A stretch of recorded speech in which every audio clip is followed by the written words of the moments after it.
Hey guys, what's going on? Welcome to Rob's Arcade. Thanks for tuning in. I'm your host, Rob French, with my good buddy R4 here.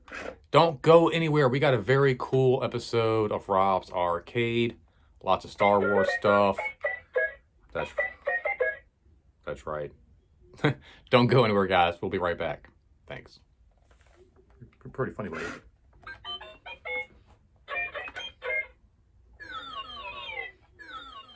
Rob's Arcade, Rob's Arcade, where the games get played and the games get saved so they can be played on another day. Rob's Arcade. All right, guys. Well, thank you so much for tuning back into Rob's Arcade. I am your host, of course, Rob French. And it is time once again for another midweek breakdown. Now, for those of you who don't know what the midweek breakdown is, basically where I just kind of hang out with you guys, talk about comic book stuff, nerd junk, and then of course it's Wednesday, so it's new comic book day, and I run out and I grab some new comic books, share the issues I pick up with you guys, and I don't know, just kind of help you get through this mid-week hump. Now, before we jump into the rest of the show, because we got a lot of stuff to talk about, this is going to be a big geek week. It's going to be a big geek week for those who are really into like Star Wars, Stranger Things. We got some really cool stuff coming up. We got the new Obi-Wan show coming up this Friday, as well as a new season of Stranger Things. I'm going to be sharing some stuff with you guys about that later on. But before we get too heavy into the show and get to the end, you don't want to miss the end, by the way, because we're going to have our Four Eyes pick of the week, which is basically just the comic book we're looking forward to the most.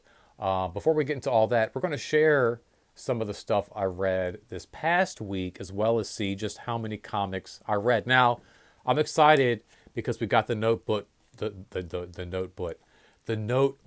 back. Yeah, say that a couple of times. I love this, and actually, it's got the Richmond Comics sticker here with another little sticker on top, and it's ridiculous, but I like to keep track of what books I might need. So sometimes I just have stuff I might need to pick up while I'm at the comic shop.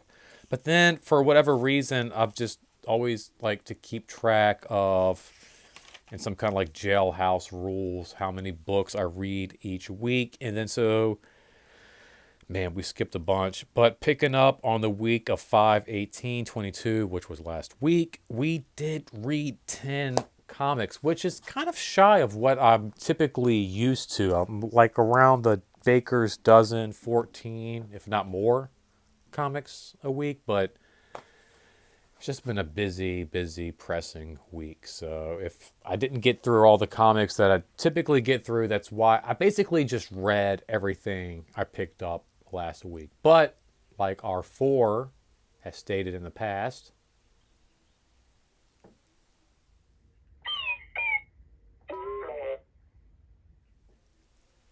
that's right, buddy. Don't just tell them how many comics you read.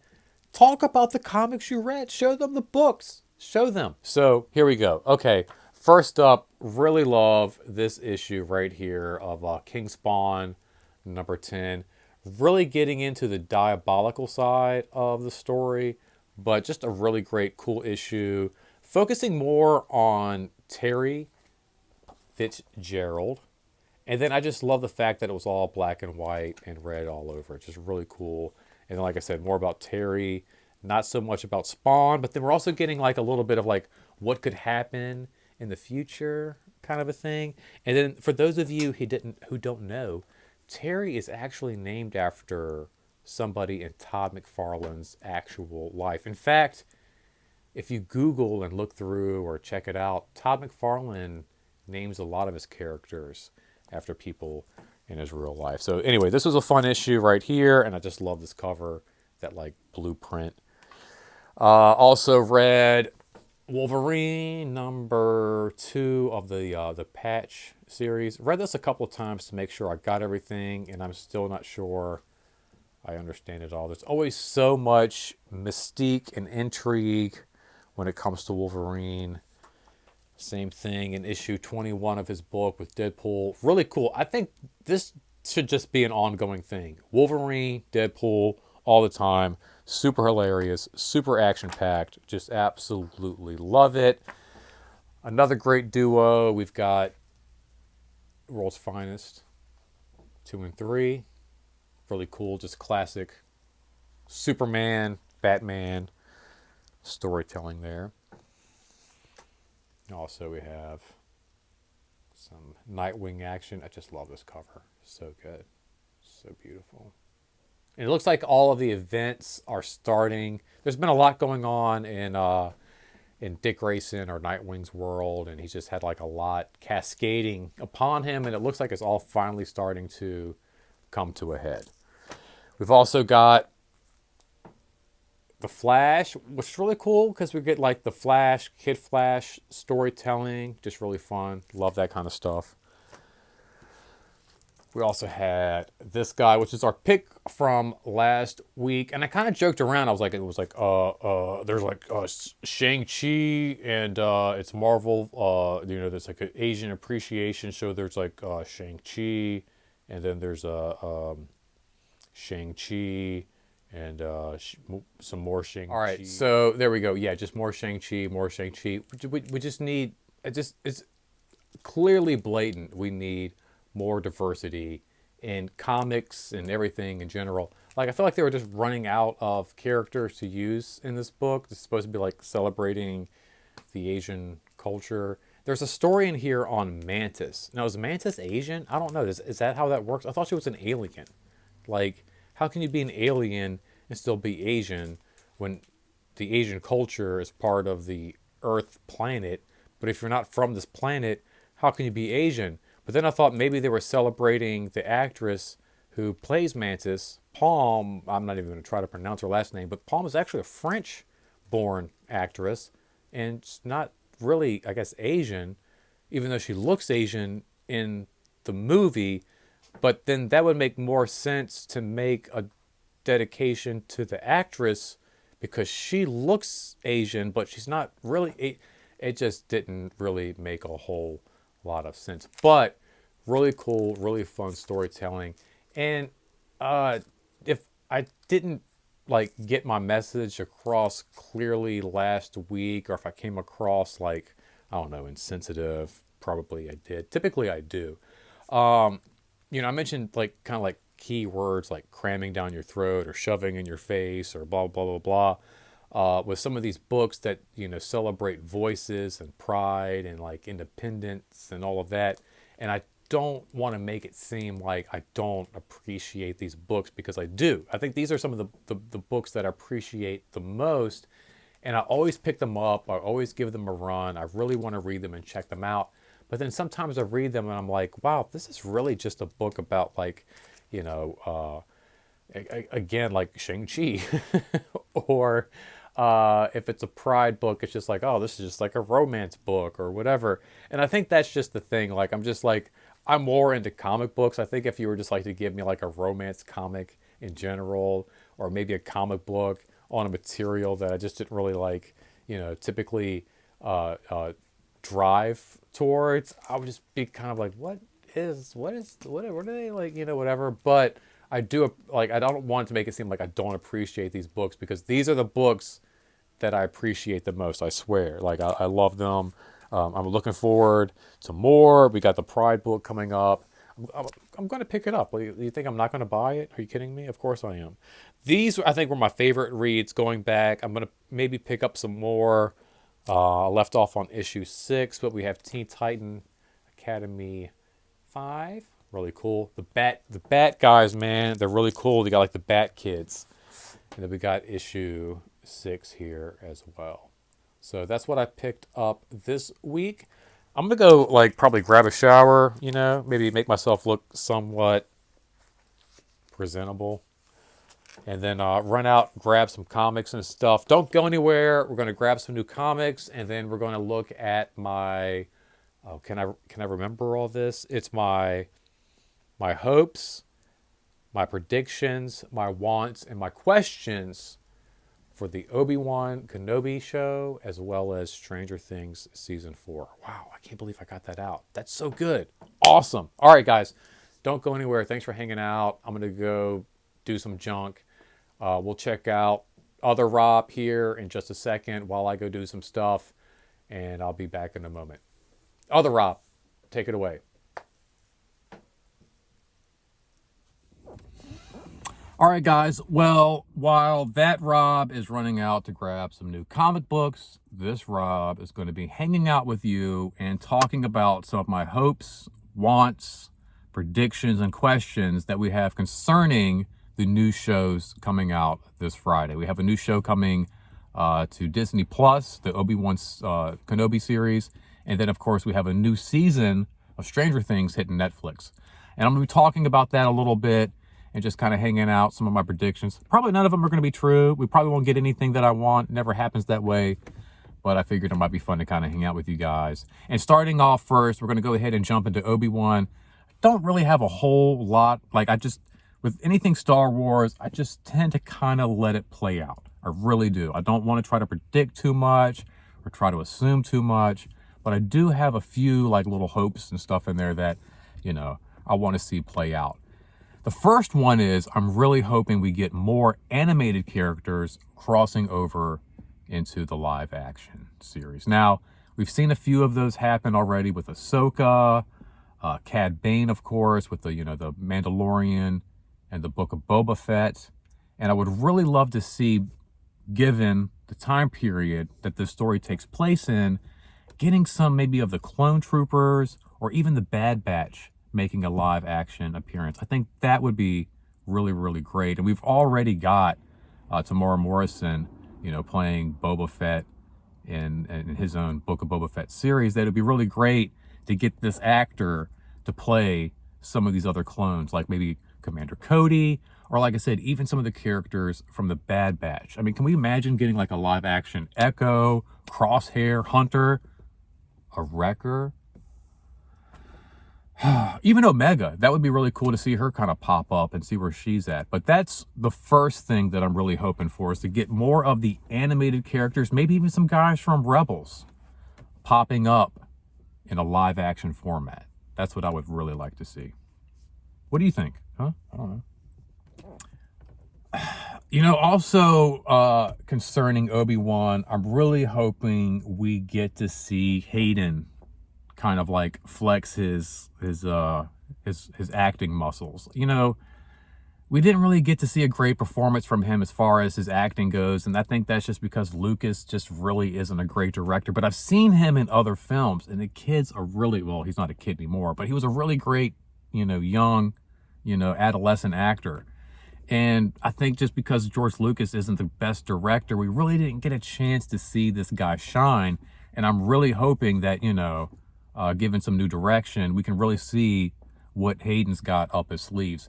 He's slated for all 6 episodes. We know he's going to have a huge part, and maybe even get more off the helmet Vader, see what he looks like after all of this, because we get that helmet reveal at the end of Return of the Jedi, and it'd be really cool if we could kind of see a little bit of Hayden's transition into that character.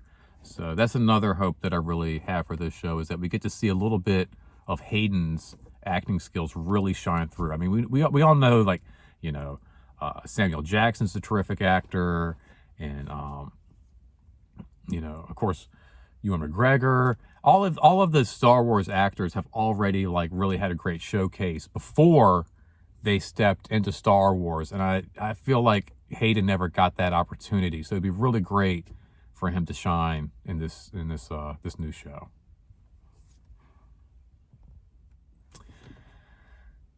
And then finally, I think I would like to see some stuff from Darth Maul. There were some great events between Darth Maul and some of the other Star Wars characters in the Clone Wars animated show, and he had some great setup stuff in Solo, the standalone film, And I just think it'd be really great if we could get some Darth Maul, even if there's not a direct conflict between him and Obi-Wan, but just to kind of see what Obi-Wan's up to, as well as what's going on with Darth Maul in that whole time period. Because, again, we're getting the Grand Inquisitors, which is already, some of these animated characters making their way into the live action format, which is great.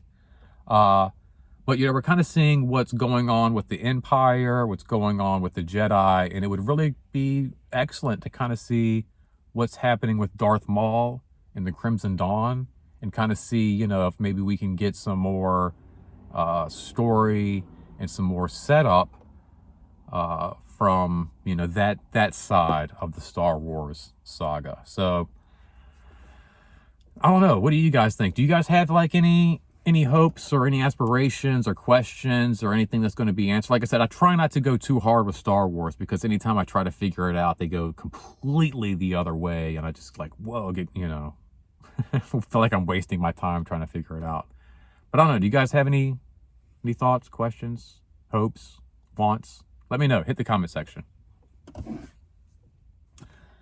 All right. Well, next up is Stranger Things season 4. I got a lot to talk about with this. I mean, there's just like so much. Every time I watch the show, I feel like I find something else and I see something else, and maybe I'm looking a little bit too deep into things. But one thing that's always stood out every time I go back and watch the show is that in the very beginning, the very first episode from the very first season, there's a news broadcast. And in this news broadcast, they mention the power outages that are like nationwide. And we know there's stuff going on in Russia.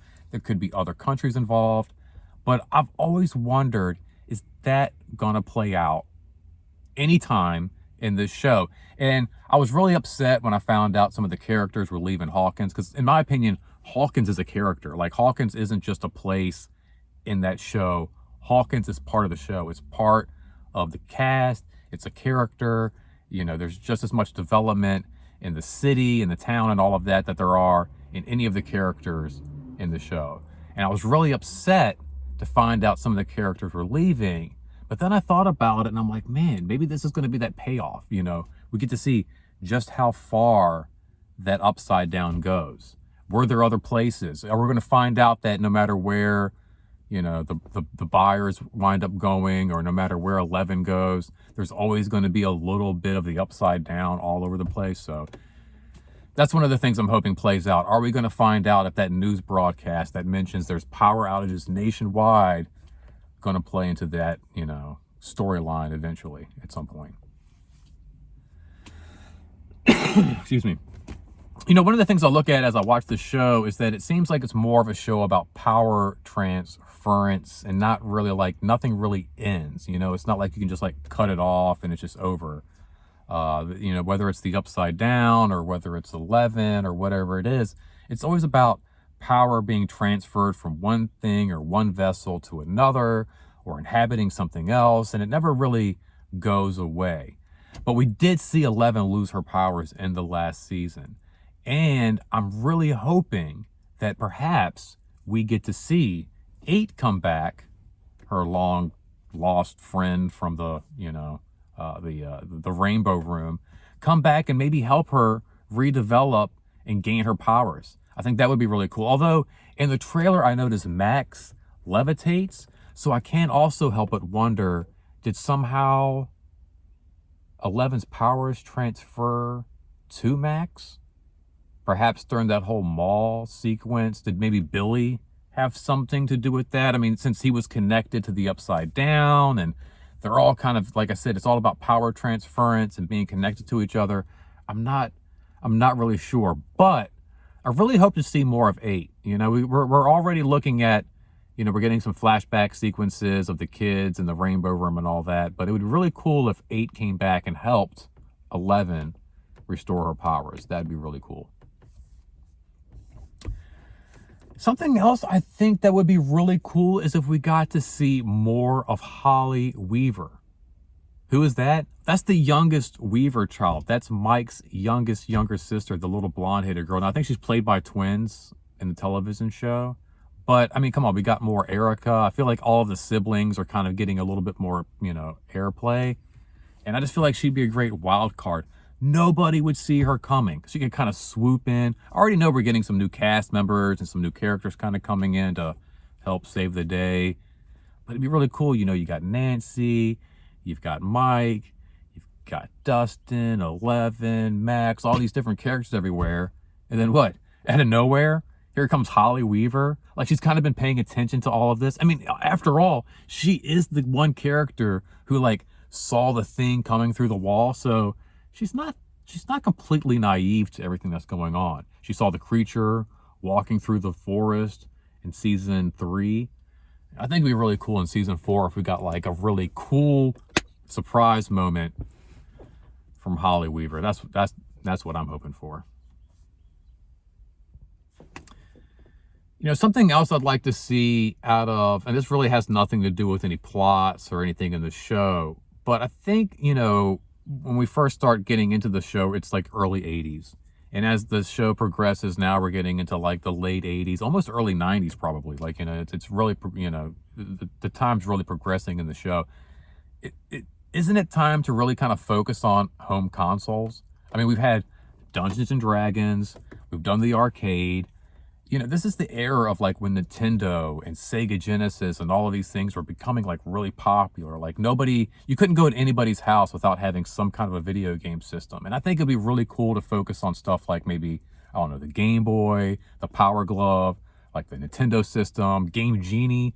Any of these things would be really fun just to kind of throw into Stranger Things, just for a little bit of, nostalgia value. It has nothing to do with the show, nothing to do with the plot. Just in the background, a stack of Game Boy games or something like that.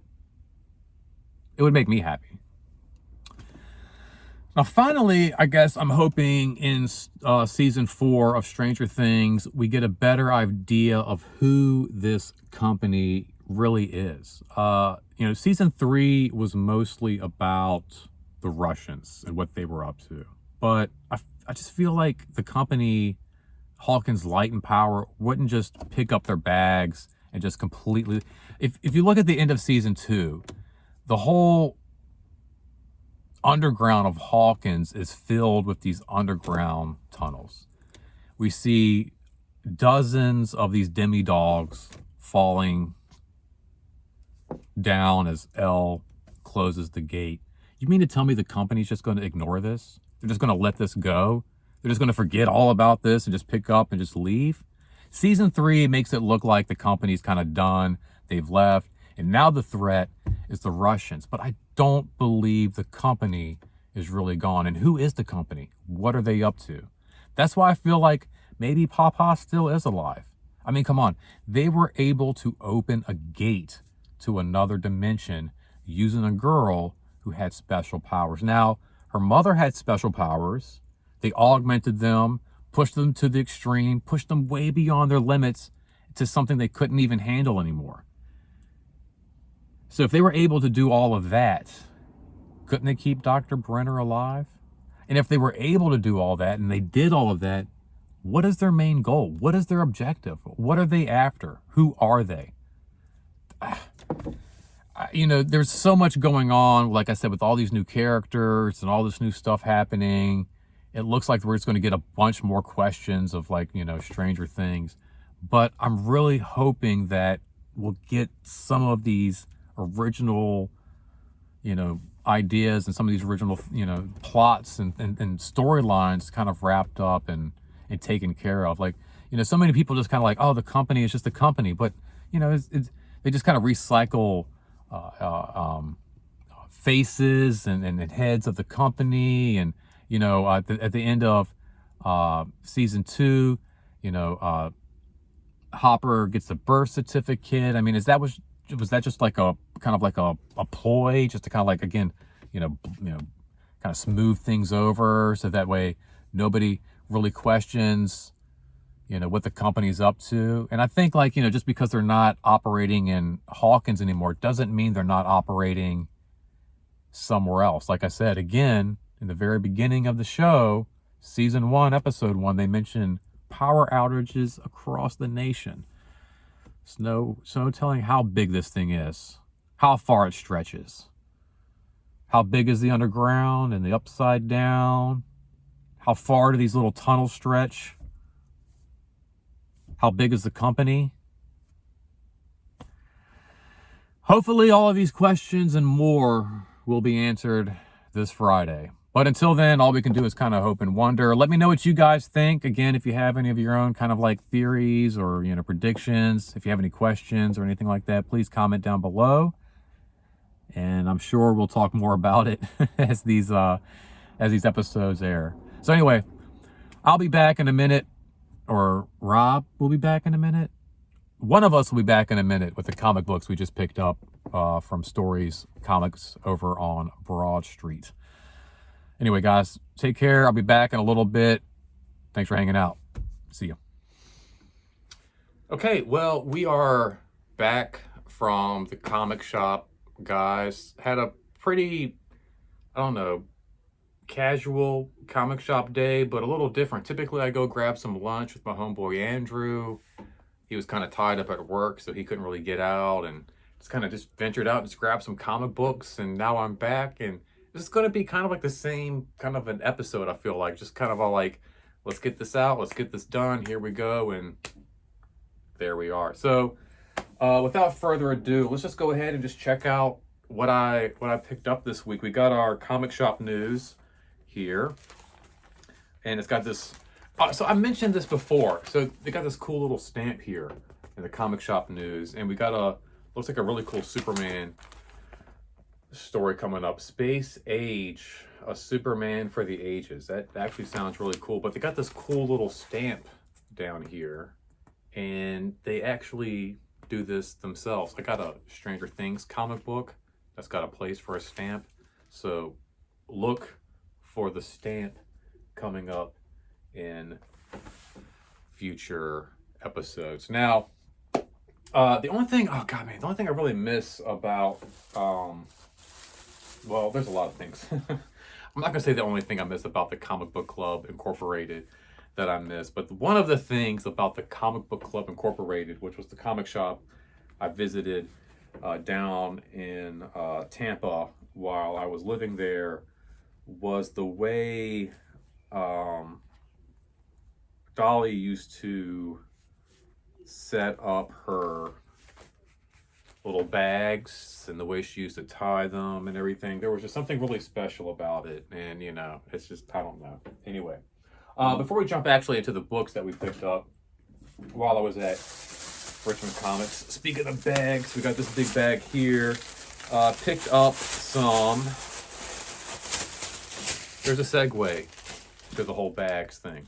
Picked up some bags and some boards. I don't think I've ever used this company here. We've got these bags are Overstreet, endorsed by Overstreet.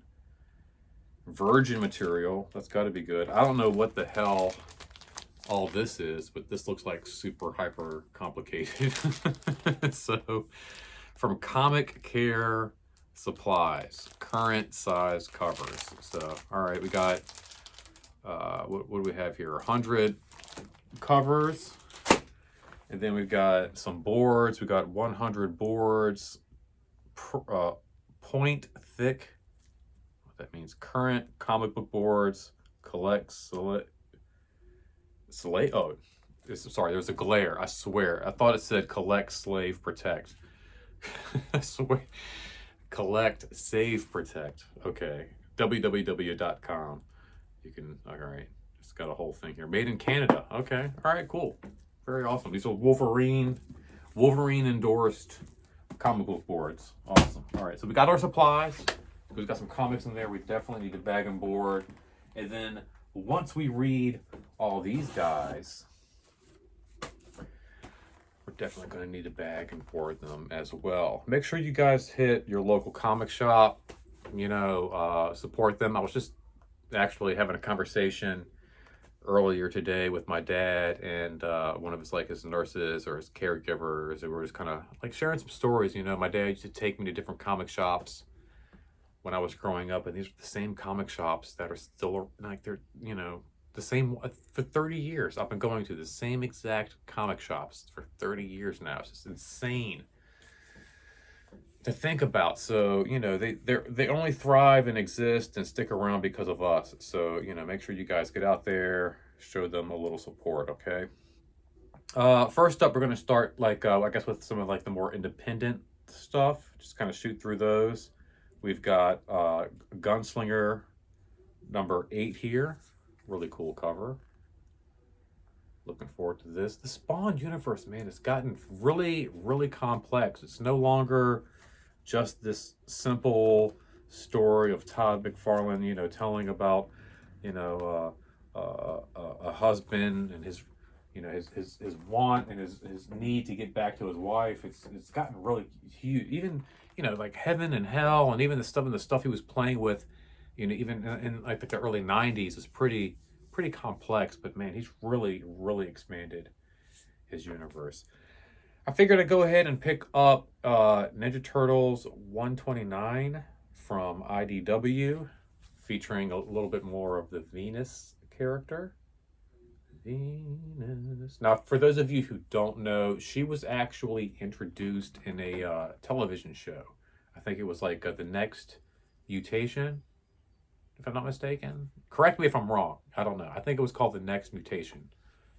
And she was like the female turtle. We have Jenica in the comic book series, but I believe Venus came first, if I'm not mistaken.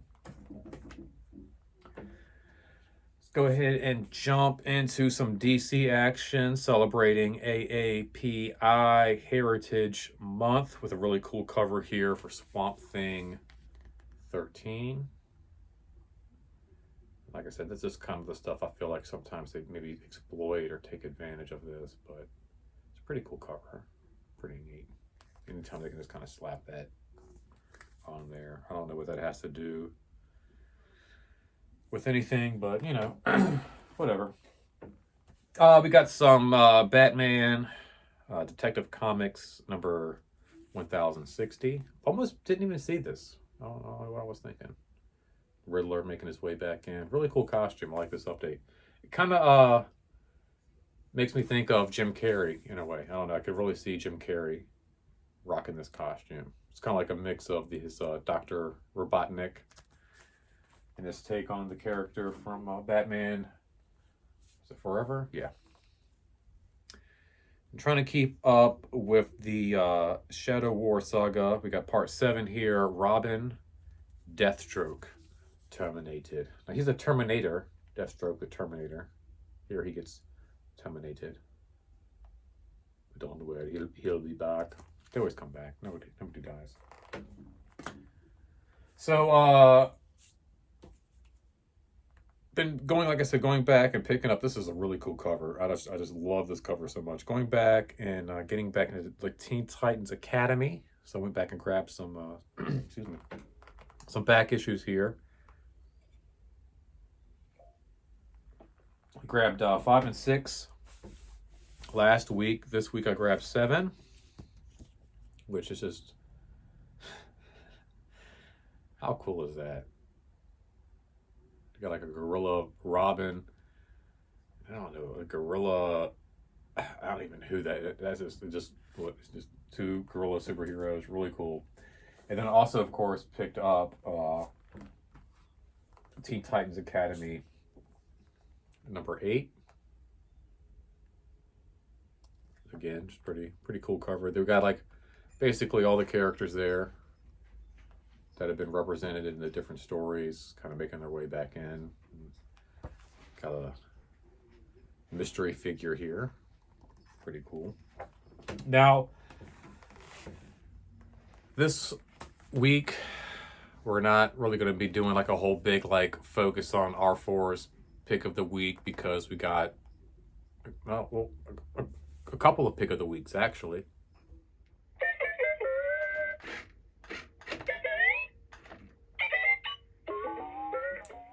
I know.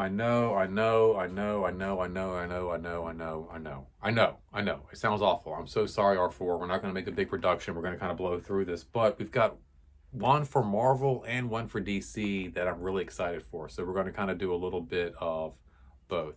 So what we're going to do is, my mom's sitting here like trying to like give me water. I'm like clearly doing a video, Mom. I'm like, no. So this is the R4 pick of the week for DC. We've got Hunters, the vampire hunters here, DC versus vampires. Just a really cool cover. I love this throwback to the old Batman comics here. And then just, you know, Robin and Nightwing kind of hanging out. But this is all like a one-shot, I guess, about Damian becoming a vampire and taking on vampires, or maybe he's like a Blade character. Not really sure, but really, really excited about this. And then moving into, let's see, Marvel, we've got, let's see here. Oh, Spider-Man 2099, #1. Really cool cover here. And then, sorry again, we're not going to make a big production about this, but, you know, we got the R4 pick of the week for Marvel as well.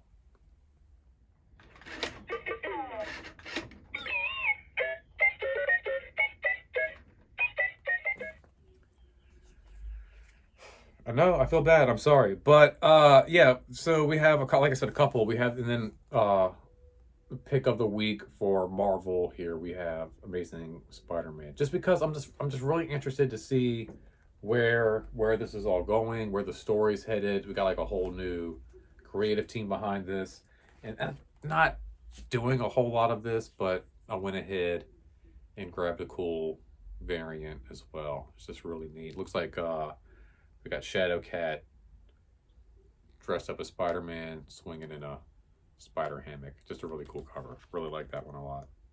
Really cool. Anyway, there we go, guys. That's what we got for this episode of Rob's Arcade for the midweek breakdown. Like I said, make sure you get to your local comic shop, grab some books, make sure you read. Reading is really the best superpower. You know, I'm just, you know, in my later years, actually getting into reading actual books like Stephen King and Robert Louis Stevenson, and, you know, actual things that I probably should have read growing up in high school and stuff like that, but I never really touched. But I did always read comic books. So make sure you hit your local comic shop. Even if you don't like reading big bulky novels or anything like that, you can get a lot of story and a lot of adventure. And, you know, it's kind of neat. Like, you can grab like maybe one or two titles that you're really into, and, you know, you just got like a little bit to kind of flip through at a time. It's kind of what I've been telling my dad lately. You know, we're trying to get him stronger. We're trying to get him more, you know, like, you know, healthier and mobile. And it's, you know, it's a lot to take in all at once. All these different exercises that you might have to do to get that mobility and get that strength back. But I'm like, just do a little bit at a time. It's kind of like comic books. You know, you don't have to like knock out a whole novel. Right, even a chapter or two at a time just kind of seems like, gosh, this is such a daunting task. Where with comics, you get one every month, you read it, it's kind of cool, take a break, like, all right, that was enough. It's not too much pressure. I don't got to finish the whole thing right away. So, anyway, there we go, guys. Thanks for hanging out. Really appreciate it. Make sure you like this thing. Or give me a thumbs down. Maybe I didn't do a good job. I don't know. Shoot me a comment. Let me know who your favorite superhero is. If there's any books out there that you read that I'm not really talking about, or anything that I'm talking about that you want to know more about. Make sure you share this video. Get some more people here in Rob's Arcade. And, of course, make sure you just subscribe, because, you know, you don't want to miss a single minute. We've got the midweek breakdown. We've got new game Fridays. We've got just all kinds of random stuff here happening in Rob's Arcade. So anyway, guys, this isn't goodbye. Simply to be continued. Until next time, don't spend that quarter anywhere else. Thank you so much for hanging out. Take care. See you next time.